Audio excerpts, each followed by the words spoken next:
à tous, ravi de vous retrouver ici sur cette grande scène de Tech Fest pour une table ronde consacrée au sujet de la tech et du e-commerce, la transformation au service des entrepreneurs. Et pour cette table ronde, j'ai le plaisir d'accueillir Michèle Lau, qui est directrice générale France de Alibaba.com. Alors Michèle, ça fait depuis plusieurs années maintenant que tu es chez Alibaba, depuis 2016. Et depuis 2023, si je ne me trompe pas, tu en as pris la direction générale. Donc bienvenue sur cette scène de Tech Fest. Bonjour à tous. À ta droite, Frédéric Dulac, donc Frédéric de Solutions Eolas, Digital Service France Orange Business. Frédéric, tu es le local de l'étape, puisque tu es aussi membre du COMEX de French Tech in the Alps et directeur du comité de surveillance du campus numérique, ici à Grenoble. Tu diriges une activité spécialisée autour des solutions d'hébergement souverain et de solutions de web agency depuis 1995. Donc on peut dire que tu as une expertise éprouvée en matière de projets digitaux et de projets complexes de e-commerce de façon générale. Bonjour. Et Olivier Cantet, bonjour. Tu as une expérience très riche aussi, à la fois en retail et en e-commerce, puisque tu as à la fois été CEO, alors il y en a des CEO, hein, tu m'excuseras, je ne vais pas tous les citer, mais chez Rip Curl, chez Millet, tu as été chez Oakley, chez Jules, tu as fondé privatesportshop.com il y a quelques années, et plus récemment Everride, qui est une plateforme de revente de matériel sportif. Aujourd'hui, tu es le CEO et le fondateur de Moustache Bikes, les vélos moustaches que vous connaissez peut-être. Et ton credo, c'est de réinventer la mobilité avec le vélo. Et comme Frédéric, tu as de très longues années d'expérience dans la transformation des business par le digital. Donc merci à tous les trois d'être avec nous aujourd'hui. Et pour commencer cet échange, j'aimerais vous demander en quoi, d'après vous, les plateformes de e-commerce peuvent-elles changer la vie des entrepreneurs ? Michèle. Bonjour à tous et à tous. Donc, dans le domaine d'activité de mon plateforme, c'est le commerce électronique en B2B. Aujourd'hui, c'est un marché en pleine expansion. En France, tout seul, ça représente plus que 360 milliards d'euros de chiffre d'affaires. Et au niveau mondial, d'ici 2025, 80% des transactions B2B, ça va se faire en ligne par rapport à 13% en 2019. 85 ou 95 80%. 80%, d'accord. Donc, c'est-à-dire tous ces chiffres, ça montre que c'est vraiment une tendance très forte. Et en pleine évolution, c'est une tendance confirmée et aussi inévitable. Donc, c'est plus que jamais important pour les entreprises, notamment les PME, TPE, de vraiment accrocher à cette tendance et de participer. Et le rôle de commerce économie électronique et e-commerce et marketplace a un rôle primordial en tant que facilitateur et accélérateur dans le business de B2B. Olivier, quand on est un entrepreneur qu'on monte une marque ou qu'on reprend une activité, en quoi est-ce que des plateformes comme Alibaba.com peuvent être intéressantes ?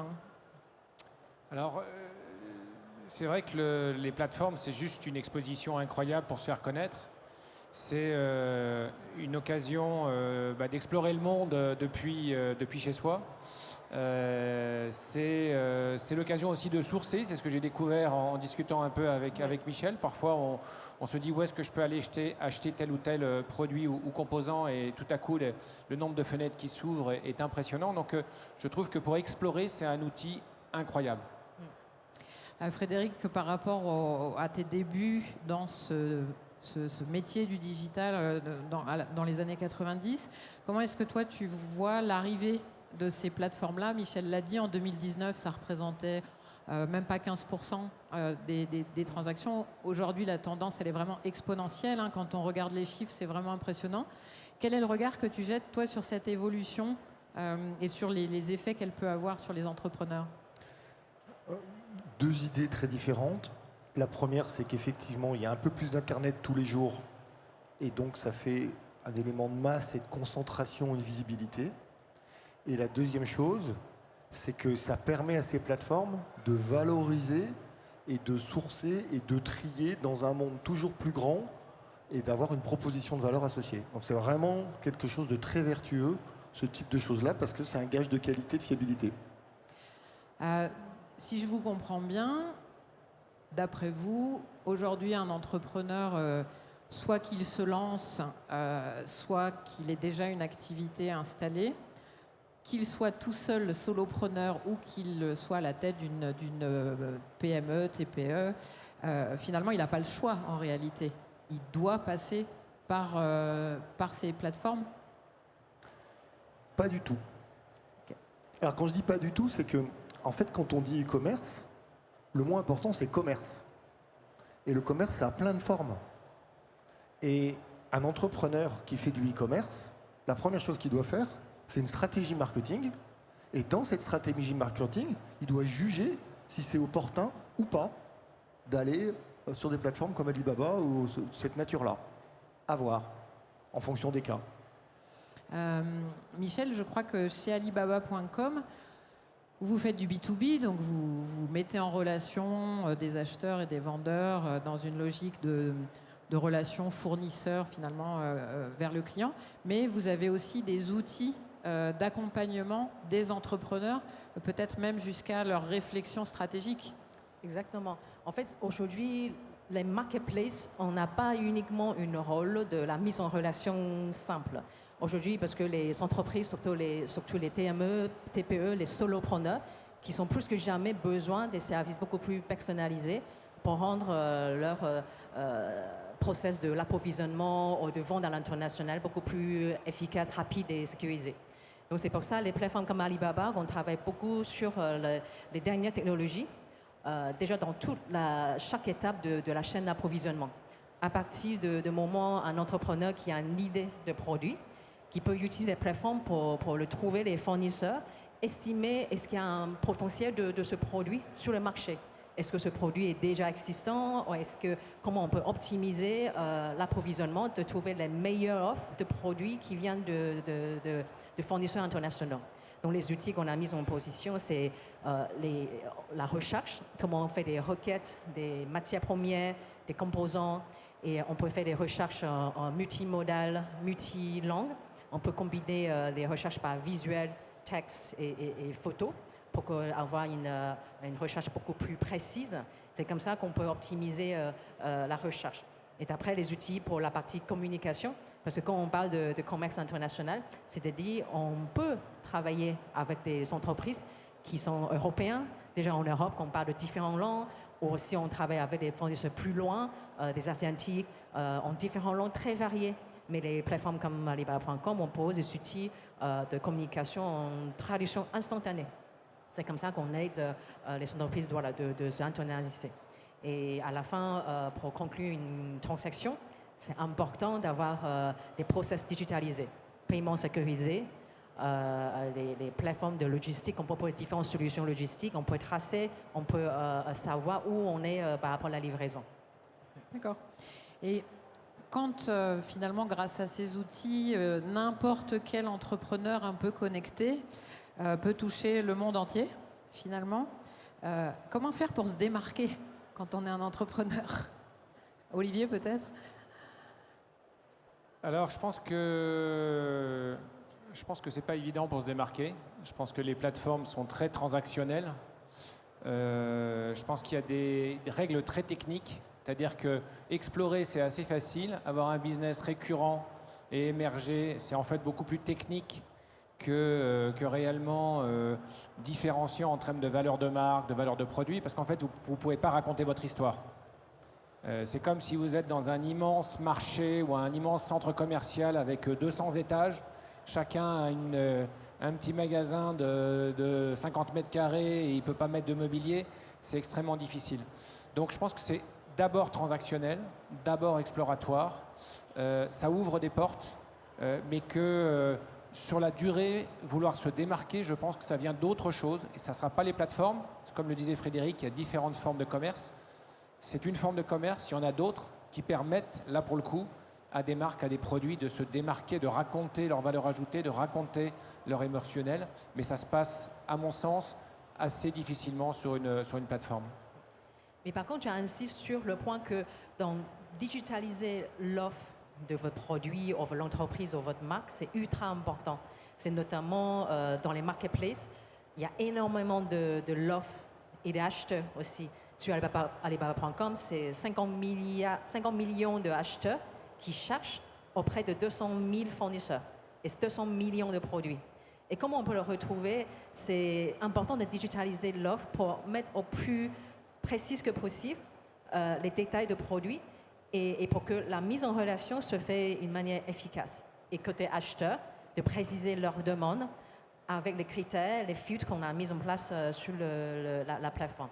Donc c'est pour ça, aujourd'hui, c'est comme ici, il y a beaucoup d'offres, beaucoup de gens, mais par la manière digitale, on peut aussi se connecter les manières pertinentes. Oui, sur ce que tu dis, moi je trouve très très intéressant, par exemple, ce que fait Vélo Moustache. Il y a 15 ans, il y a 20 ans, tu n'aurais pas pu avoir accès au monde. Il aurait fallu que tu aies des réseaux de distributeurs par pays avec des normes, etc. Ça aurait été impossible. Et donc là, effectivement, ça fait une fenêtre sur le monde. Après, où tu as raison, c'est que cette fenêtre sur le monde, elle est transactionnelle, parce que le monde est grand. Et donc après, il faut tester les limites aussi et pas se perdre là-dedans. Et aussi, quand les transactions se font dans une manière efficace, les entrepreneurs, les solopreneurs qui peuvent avoir plus de temps de travailler sur son cœur de métier. Les transactions, c'est fait par les plateformes, les outils digitales. Et puis les entrepreneurs CEO qui peuvent prendre plus de temps de développer sa stratégie marque, travailler sur le produit et trouver les meilleurs fournisseurs qui peuvent composer un produit qui est performant, qui est différenciant. Donc c'est pour ça qu'il faut voir en fait une combinaison des outils et de focaliser dans votre cœur de métier et de faire grandir et chercher le levier de croissance via des outils.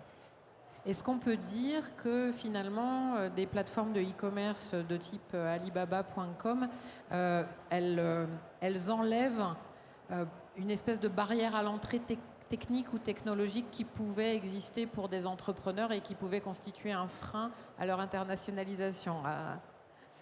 Olivier, tu avais l'air partagé sur... Non, je pense que ça amène immédiatement une visibilité mondiale. Ça, c'est évident.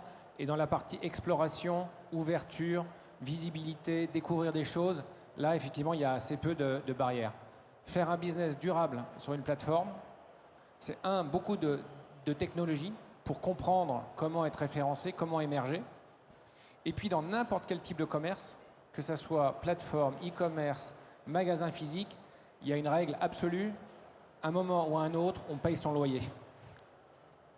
Est-ce que tu peux développer? développer? On paye son loyer. Et il ne faut pas croire que ces plateformes-là, elles ne vivent pas juste pour nous faire plaisir et pour nous ouvrir des portes sur le monde entier. Et à un moment donné, il faut payer son loyer. Alors, je ne connais pas bien Alibaba, mais en tout cas, les Amazon et autres, vous payez votre loyer. Si vous voulez émerger, si vous voulez la bonne logistique, si vous payez votre loyer. Elles gagnent leur argent et c'est normal. C'est un peu la règle du commerce. Il ne faut juste pas l'oublier et se dire, est-ce que ce loyer-là est raisonnable par rapport à l'activité que j'ai ou est-ce que je préfère payer un loyer ailleurs?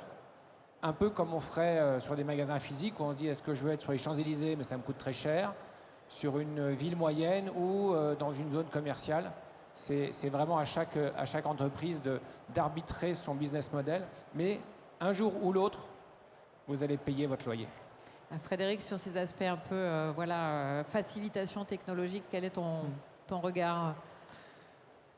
La première chose, c'est que là, on parle de plateformes comme Alibaba. Ça ne fonctionne que si soi-même, déjà, on a expérimenté de faire un site Internet. C'est la très bonne remarque on paye son loyer et il y a différentes choses. C'est-à-dire quelqu'un qui arrive et qui irait que sur une plateforme, tout de suite, il est dépourvu parce qu'une plateforme, il va être mis en avant à un moment, puis mis en retrait, puis etc., etc. Donc en fait, cette forme de commerce, c'est une nouvelle forme de technicité. Il faut des gens qui font du digital, en interne, sur des prestataires, comme on veut. Il faut expérimenter. Il faut expérimenter dans son site web, il faut expérimenter dans des plateformes, il faut expérimenter aussi dans des éléments éphémères, etc., etc., etc. Et ça, en fait, par rapport à du commerce traditionnel, ça veut dire que avant, on était très fort quand on faisait du commerce pour faire une devanture dans un magasin. Ce métier-là, il s'est transformé dans une devanture ou dans des devantures digitales. D'accord. Je me permets de rebondir sur le coût de loyer. C'est vrai qu'il y a toujours un coût dans le développement, mais je pense que c'est plutôt une question de par rapport au bénéfice qu'on peut l'avoir. Les plateformes marketplace internationales comme Alibaba, c'est l'ouverture à des opportunités mondiales. Ça peut aller jusqu'à 200 pays. Et le loyer qu'on parle, c'est des loyers annuels et qui peut très facilement absorber parce qu'on a des potentiels de vente aux acheteurs qui viennent de monde entier. Et aussi, n'oublie pas que c'est une plateforme de l'approvisionnement. On peut optimiser le coût dans l'autre sens et de faciliter la rapidité aussi de créer des nouveautés, de créer des nouveaux produits pour répondre aux besoins des consommateurs. Finalement, ce que vous me dites, c'est qu'on peut rentabiliser son loyer assez facilement. Oui, parce que je pense que le coût, pourquoi il y a toujours des magasins qui vont dans Champs-Élysées? C'est une rue, mais c'est l'ouverture en termes d'image et en termes de nationalité qu'on peut toucher. Et je pense que c'est un choix de l'entrepreneur de dire, voilà, quelle est ma stratégie de marque? Quelle est ma capacité de production? Parce que si on n'a pas cette capacité de l'export, donc c'est bien de rester dans un périmètre pour bien satisfaire leur clientèle. Parce que souvent, c'est pour ça que j'ai souvent dit, voilà, optimiser la chaîne de l'approvisionnement, très en amont de la chaîne de valeur, optimiser la production. Là, ces derniers jours, j'ai rencontré beaucoup de créateurs de marques et de produits innovants. Et beaucoup des inventeurs de produits, ils cherchent aussi des matières partout dans le monde parce que simplement, parfois, il y a certains produits qu'on ne peut pas trouver dans la région, en France ou même en Europe. Donc c'est ça qui est important. Voilà, ils ont besoin d'aller voyager partout dans le monde, de trouver le composant parmi des centaines de composants dans un vélo. Je ne sais pas combien de composants il faut pour un vélo électrique. Je suppose qu'il y a au moins une centaine. Peut-être pas tout, on peut trouver en région française ou européenne. Donc c'est ça, il faut comparer voilà, quels sont l'objectif, votre capacité de production, aller plus loin ou rester dans un champ, parce que pour satisfaire les clients de cœur de votre clientèle, c'est important. Sinon ça va être compliqué de gérer. Ça répond à un besoin, Olivier, d'optimisation de cette chaîne d'approvisionnement des plateformes comme celle-là? Je pense que Michel a raison d'insister sur l'approvisionnement. Et je pense qu'en plus, c'est l'origine d'Alibaba. Et moi, ce que ça m'évoque, c'est que quand on veut acheter quelque chose, on trouve que la concurrence, c'est génial. Oui. On achète, on est acheteur, le maximum de concurrence, le maximum d'offres, et c'est exactement ce qu'Alibaba propose. Il faut juste avoir en tête que quand on est vendeur, on est un peu moins enthousiaste à l'idée d'avoir une compétition mondiale qui bouge en plus d'heure en heure, hein, parce que les marchés du e-commerce et d'Alibaba, vous pouvez être le mieux disant à midi et le moins disant à 14h. Donc, okay. Voilà. Donc, quand on... Oui, c'est ces échelles de temps-là. C'est d'heure en heure. Oui. Tu peux te retrouver à être le plus cher ou le moins cher dans une catégorie donnée. C'est ça? Oui. Michel valide. Après, il y a beaucoup de critères de sélection. Et je pense que des marques très qualitatives comme Moustache Paille, vous ne cherchez pas le prix uniquement. Donc, c'est pour ça, en fait, c'est important. Nous, on a mis beaucoup des filtres différents pour trouver les fournisseurs certifiés, vérifiés, qui sont capables de produire et de fabriquer des produits de qualité. Et en fait, vous achetez ce que vous payez. Donc, c'est important que voilà, c'est le fabricant qui choisit et d'avoir un choix. Et le prix, ce n'est pas uniquement le critère. Je pense que l'acheteur dans le monde entier. Okay. Tu voulais compléter, Olivier ou alors, il y a cette histoire de se démarquer, d'optimiser sa chaîne d'approvisionnement, mais comment est-ce qu'on fait finalement pour pouvoir exister dans la durée au milieu de cette compétition mondiale, frénétique? Frédéric, à ton avis? Il faut être soi-même. C'est aussi simple que ça. Et quand je dis il faut être soi-même, c'est aussi en termes d'ambition. C'est-à-dire, on a changé d'échelle et on n'est pas obligé de vouloir être le leader mondial de quelque chose. On peut être le leader français, on peut être le leader d'une expérience, on peut être le leader ou simplement vouloir dire je suis un solo entrepreneur et juste je veux vivre de ça. Et c'est vraiment pour ça que moi je dis qu'il faut vraiment être soi-même et ne pas vouloir faire autrement et ne pas se mettre dans une situation de pousse au crime. C'est très juste ce qu'on disait sur l'e-commerce. Le e-commerce, ça dort jamais. Il y a toujours quelqu'un dans le monde qui fait et il y a toujours quelqu'un dans le monde qui achète. Donc, voilà, il faut garder ses valeurs. D'accord. Olivier, si tu avais un conseil à donner aux entrepreneurs qui ne sont pas encore sur les plateformes e-commerce, ça serait quoi? Alors, si on veut se démarquer, je suis d'accord avec Frédéric, il faut être soi-même. Et moi, j'ai quand même, en tout cas pour des marques telles que je les ai dirigées, j'ai eu cette chance-là. Être soi-même, ça ne sera pas être sur une plateforme de commerce de ce type-là. C'est une plateforme de commerce, mais je pense que être soi-même, c'est avoir son propre site internet, avoir sa propre communauté, avoir sa propre base de CRM, c'est éventuellement avoir ses propres événements en réel, physique, avec sa communauté. Donc il y a plusieurs piliers qui peuvent construire. Et moi, je pense qu'on peut être sur ces plateformes de commerce en étant soi-même, à condition d'avoir construit sa personnalité ailleurs. Et je pense que l'équilibre entre la réalité physique, matérielle, directe, avec les communautés, la réalité d'un site internet, d'une capacité à raconter son récit, son produit sur son propre site et être sur une plateforme de e-commerce, c'est un bon équilibre. Alors, tous les produits ou toutes les marques n'ont pas cette nécessité-là. Tout le monde n'a pas forcément les moyens, il y a parfois un choix, mais en tout cas, idéalement, c'est un bon équilibre entre du réel, du physique, du web, e-commerce en propre, et des plateformes qui amènent une exposition, une visibilité beaucoup plus large. Michel, vous, ça serait quoi le conseil que tu donnerais aux entrepreneurs qui ne connaissent pas encore Alibaba.com et qui réfléchiraient à l'utiliser? Moi, je suis complètement d'accord avec Olivier et Frédéric. En fait, il faut vraiment diversifier. Soyez vous-même avec vos propres sites internet, vos propres stratégies de marque. Et aussi de regarder plus loin qu'est-ce qui existe sur le marché, comme les nouvelles technologies, comment vous pouvez adapter vos stratégies marque avec tous ces outils qui sont à la disposition de toutes les entreprises. Et c'est important de connaître et de comment utiliser, intégrer dans vos stratégies de développement de produits pour la partie sourcing ou de développement commercial pour la partie vente. Moi, je suis d'accord avec Olivier, ce n'est pas une plateforme pour tout le monde, mais il faut savoir quels sont les outils à leur disposition, comment on peut l'adapter à ma stratégie, à mes besoins. Et aujourd'hui, en tant que l'entrepreneur ou même solopreneur, l'idée c'est d'avoir des aides, des assistants. Maintenant, l'IA est complètement révolutionnée dans le monde de commerce et aussi commerce B2B. C'est là qui va faire la différence par rapport à ceux qui savent utiliser ces outils, qui adaptent leur stratégie pour profiter.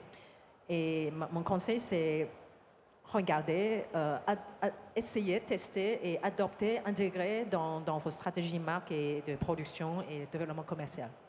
Finalement, ces plateformes, ça vient ajouter des possibilités à celles qui existaient déjà, mais il ne faut pas se tromper, on ne va pas substituer tout déléguer à la plateforme, ça ne fait pas de sens. Ouais. Je cite un exemple, j'ai un utilisateur de notre plateforme qui a utilisé Alibaba.com pour créer un packaging réutilisable. Très rapidement, elle m'a dit en 15 jours, elle a créé un prototype avec un fournisseur de l'Asie. Elle a essayé de retravailler sur un deuxième prototype. Elle n'a pas pu faire avec un fournisseur français. Ça a pris 4 mois sans avoir un prototype dans la main. Donc finalement, elle se tourne vers la partie digitale. Mais elle a aussi continué d'aller dans les salons professionnels, physiques. Elle découvre en fait le fournisseur qu'il a en contact pendant 4 mois et pensait que c'est le seul en France pour fabriquer ça. Mais en fait, non. Dans un salon professionnel, elle peut trouver en fait quelques-uns qui peuvent. Donc, c'est jamais focaliser, utiliser qu'un seul canal pour se développer. Parce que dans le monde physique, comme aujourd'hui, on a plein de monde. Je découvre, moi, je suis dans le digital, mais je découvre beaucoup de gens intéressants, des sociétés, des boîtes intéressantes. Le digital ne remplace jamais la partie physique. Et ça complète, et je pense que c'est important d'avoir ça en tête. Finalement, peut-être une dernière question pour terminer. On parle de transformation au service des entrepreneurs. Frédéric, à ton avis, c'est quoi la prochaine vague ? Parce qu'on a l'impression que là, les entrepreneurs ont déjà tout pour réussir, finalement. Moi, je pense qu'on va revenir à une notion de client centrique. C'est-à-dire que là, on a exposé plein de choses. Olivier l'a bien expliqué sur les éléments. Mais en fait, le client, Une fois, il vient au magasin, une fois, il passe par Alibaba, il passe par le site web, etc., etc. Et dans cette notion-là, il va falloir qu'on apprenne à bien comprendre que c'est le même client, mais qu'il y a des fois des attentes différentes. Et c'est quand même un graal du commerce d'arriver à comprendre ça. Et moi, je crois fermement qu'on va revenir à cet élément-là, qui est d'une simplicité, en fait, totale. Olivier, pour toi, la prochaine vague, alors? Il n'y en a peut-être pas, d'ailleurs. Ouais, je sais pas si je suis capable d'identifier la prochaine vague technologique, mais en tout cas, ce qui me semble important par rapport à ces 3 piliers que j'ai évoqués, c'est la capacité à quand même à résister, à rester stable dans toutes les fluctuations qu'il va y avoir. Et je pense que les fluctuations qu'il va y avoir sur les plateformes, elles vont être fortes, parce que les plateformes, elles sont capables de changer les règles du jeu comme ça, parce qu'il va y avoir des réactions aussi sur le commerce international qui font les unes des journaux aujourd'hui et sur lesquels il peut y avoir des répercussions, parce qu'au niveau européen, on va commencer à faire sauter les exemptions de douane sur les petits paquets de moins de 150 €. Enfin, on voit que les règles du jeu, du commerce mondial vont changer, vont se crisper. Ça ne veut pas dire qu'il n'y aura toujours pas de la coopération parce qu'on en aura besoin et que ça ne continuera pas, mais en tout cas, je pense qu'il faut se préparer à marcher sur 2 jambes, voire 4 pattes, parce que ça va quand même beaucoup bouger. Michel, hein, what's coming next? Je pense que pendant toutes les conférences, on parle beaucoup de IA. C'est vraiment la tendance. Et dans le commerce B2B, pareil. IA, ça devient des solutions inévitables, incontournables pour les PME, TPE. Et ça permet les entreprises de personnaliser l'offre pour les clients. Donc c'est pour ça que nous, on travaille aussi beaucoup sur les outils IA pour permettre les entreprises de personnaliser les produits, la façon qu'on vend aussi aux clients à la fin à niveau international. Donc ça, c'est inévitable qu'il faut qu'on regarde de très près quels sont les outils développés par IA. Nous, on a mis tous les outils sur la plateforme. On a lancé aussi un moteur de recherche B2B dédié pour les commerces internationaux. Donc ça, c'est la tendance qu'on surveille bien pour voir l'évolution, l'adoption de ces outils pour les entreprises. Frédéric, Olivier, l'IA, c'est quelque chose qui rentre dans vos préoccupations là, à court terme ou pas encore? L'IA, il y en a partout. Il y en aura plus encore partout. Et je pense qu'il faut faire le lien entre ce qu'a dit Olivier, on est dans un monde qui est en train de se crisper, et avec une notion de confiance et de souveraineté et d'éthique qui fait qu'aussi les IA, elles vont devenir très diverses et très variées. Et il ne va pas avoir une IA pour un usage. Et donc ça va amener effectivement plein de choses et plein de nouveaux comportements. Parce qu'effectivement, l'IA va révolutionner le monde, ça c'est une certitude. Olivier, le mot de la fin? Moi, je suis peut-être, j'ai un peu de mal dans les Vosges à suivre tout ce qui se passe sur l'IA. Parfois aussi un peu pour aller contre le système et peut-être se démarquer. Et après, personnellement, mais je ne sais pas dans quel podcast, je l'ai entendu, c'est peut-être le tien, mais il y avait une expression que j'aime bien qui est de dire l'IA, en fait, c'est le prototype avant que ça devienne une application. C'est-à-dire que la traduction, on ne dit pas, aujourd'hui, la traduction, c'est pas de l'IA, quoi. C'est Google Translate, c'est voilà, la géolocalisation, c'est pas de l'IA. Donc, c'est des choses qu'on utilise déjà, quoi. Alors, c'est peut-être la phase avancée, mais derrière, ça va arriver comme des applications, des fonctionnalités. Et je pense qu'aujourd'hui, on utilise déjà énormément de logiciels qui étaient peut-être un peu moins évolués, mais il y en aura d'autres qui seront plus évolués, qui seront sans doute le reflet de l'IA. Donc nous, on est plutôt dans les Vosges à attendre que ça devienne une application et on les utilisera évidemment.